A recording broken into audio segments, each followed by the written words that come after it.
We have two containers of emulsified crude oil, which is a byproduct of oil production, a stable combination of water and oil, which remain bound in this state for years. The test sample is irradiated. The element will treat one container for 7 days, making the water molecules lessen their contact with the oil molecules. After 4 days, we compare the test sample and the control. The water has separated from the oil.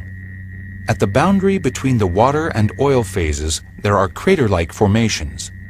This means that the separation process is continuing.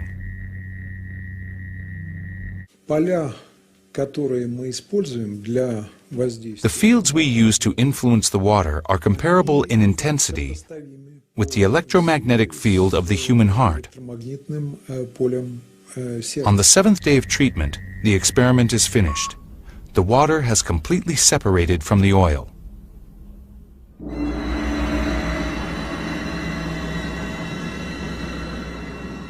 Experts estimate that oil men have accumulated around 1 billion tons of emulsified crude oil. It cannot be used for industrial purposes. Ultimately, they get rid of the emulsion, pouring it right onto the ground.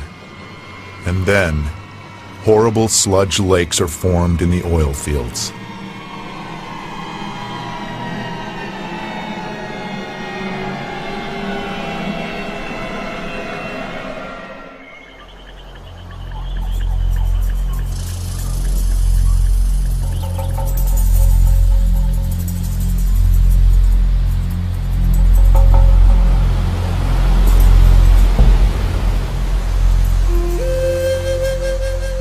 In the language of the Pemon Indian tribe in Venezuela, Roraima is translated as the mother of all waters.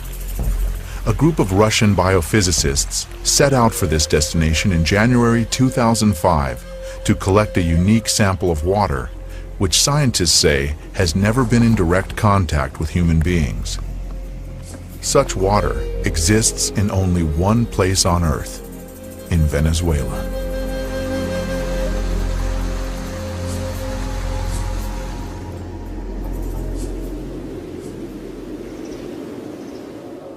According to one hypothesis, a continent called Gondwana existed in the southern hemisphere during the Paleozoic era. Powerful tectonic processes occurring in the Earth's crust 3.5 million years ago split it into several parts. As a result of these changes, some segments of the continent sank, while those resting on granite substrates remained at their previous level. Elevated plateaus were formed, which the Indians called tepuis, meaning pillars. Roraima is the largest of them.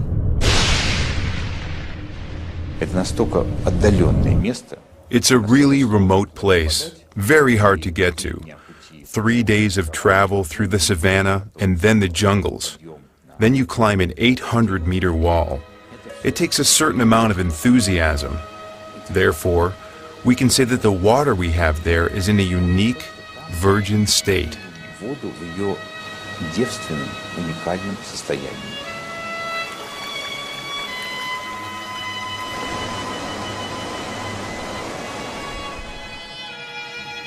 There is always a large cloud over Roraima. As evening approaches, a light haze appears. When the moon comes out from behind the mountains, the mist begins to glow with an even blue light. And in that light, it is visible how fine droplets of moisture are hanging in the still air. The slightest breath of a breeze, and this watery dust forms into drops. This is the origin of the rain, which rushes down in countless waterfalls.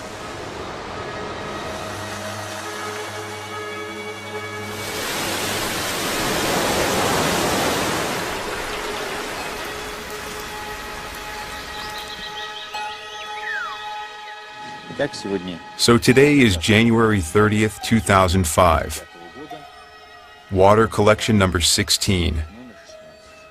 Then we shall pack it all up in foil, and in this form this water will hold its energy for several days with the air of these places. Then we'll arrive in St. Petersburg, and will calmly carry out our laboratory analysis several thousand miles away, and only then will we be able to draw any conclusions.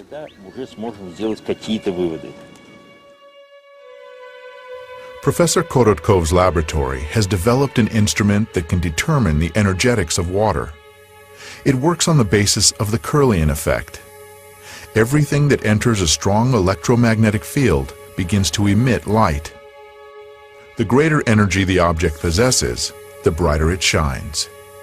The water from Venezuela was compared with ordinary drinking water. We can say that this water is not double, not triple, but it is 40,000 times more active.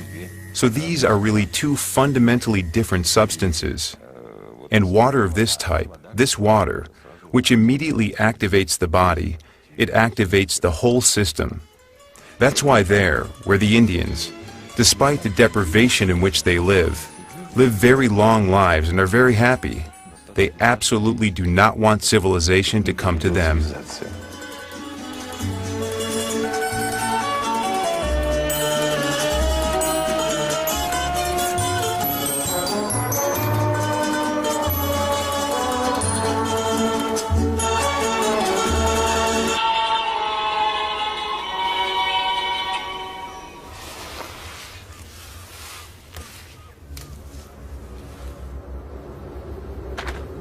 In the late autumn of 1632, a poor farmer named Gens from the village of Enningen in Hessen, an orphan who didn't remember his parents or where he was born, set off for southern Italy to seek a better lot.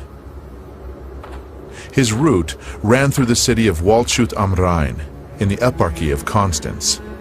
Suddenly, Gens was literally stabbed by the feeling that these places were very directly related to him. It was as if the shepherd's legs led him where he should go, which was into a grove. Entering it, Gens looked around. Not far away, a spring was coming right out of the ground.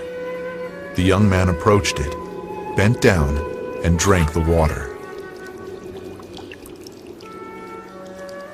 Many years later, he told his grandchildren the story of how the water had given him back his memory, so that he recollected these places, and his father and mother, and the house in which he was born.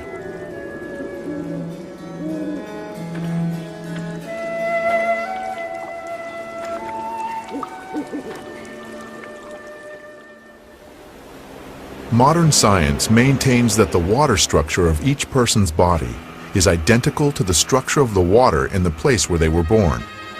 Therefore, our internal connection to our place of birth is preserved throughout our life. And that means that the concept of homeland has not only a lofty poetical meaning, but also a quite specific physical content.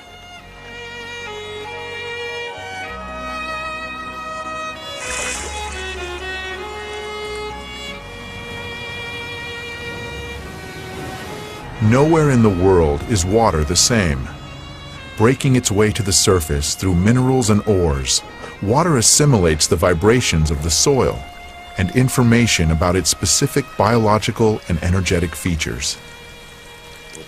We tested a sample of purified municipal water, which is sold in large bottles, and the producer puts a label on them which says it is the best water in the world. But it is empty and dead. True, it's pure and it's good, and some minerals have been added, but this is dead water in which there is no energetics and there is no life. Most likely, people do not sense any particular difference between naturally pure and artificially purified water. But any animal will always choose water from a spring, because this water is loaded with natural energies.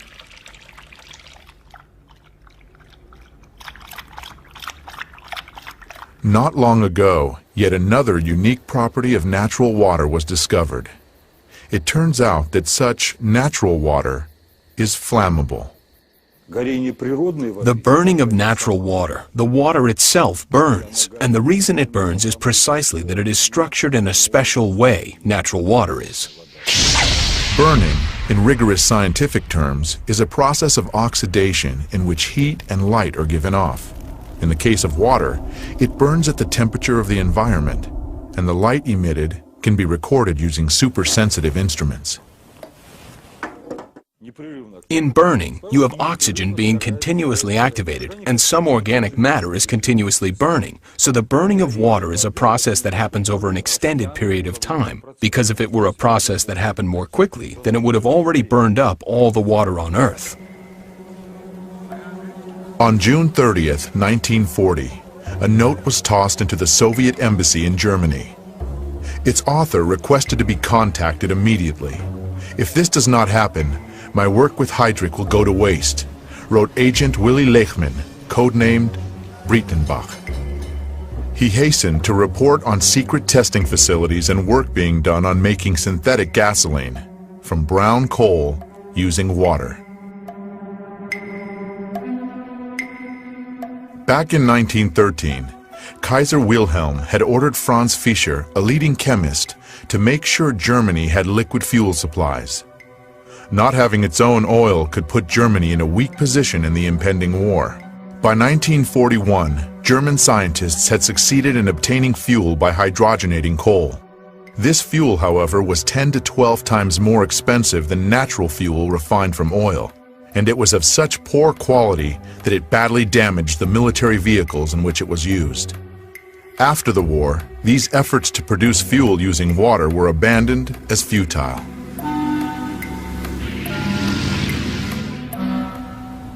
For the past 15 years, the researcher Jean Gaurois has been working to create fuel of this type.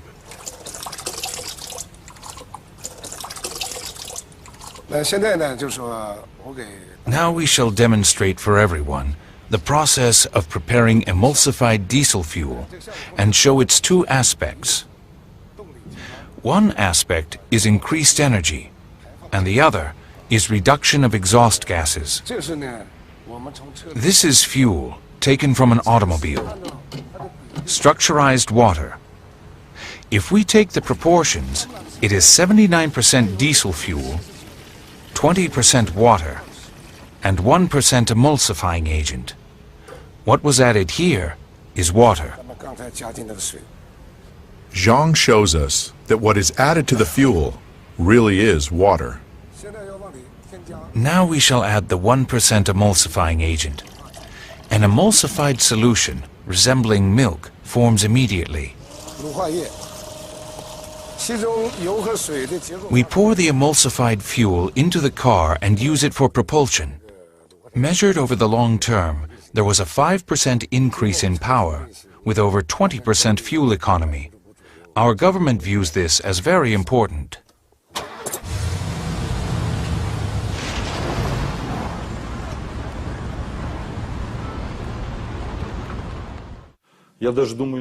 I think that not even all chemists remember this aspect. If you take gasoline and completely dry it out, it always contains some quantity of water. And if you give it a special treatment to remove all of the water from the gasoline will not burn. This was known already in the 19th century. To burn anything whatsoever, there has to be at least some quantity of water. Water has a direct effect on our brains. There is a legend among the Persian Sufis. Once upon a time, a wise man said that the day would come when all the water in the world, except for what had been specially collected, would disappear. And then different water would replace it. But anyone who drank the new water would lose his mind. Only one man took the prophecy seriously and began to store up water. But the day that had been predicted did come, and every body of water emptied out. The man who had listened to the wise man drank water from his supply. And then the bodies of water and wells filled up with water again. People thirstily drank this water, and every one of them went crazy. But the man who had listened to the wise man continued to drink water only from his own supply and kept his sanity. And he was the only sane person left among the madmen, and therefore he was called crazy. And then he poured his reserves of real water, the old water, onto the ground. And he drank the new water and lost his mind. And the madman decided that he had become sane.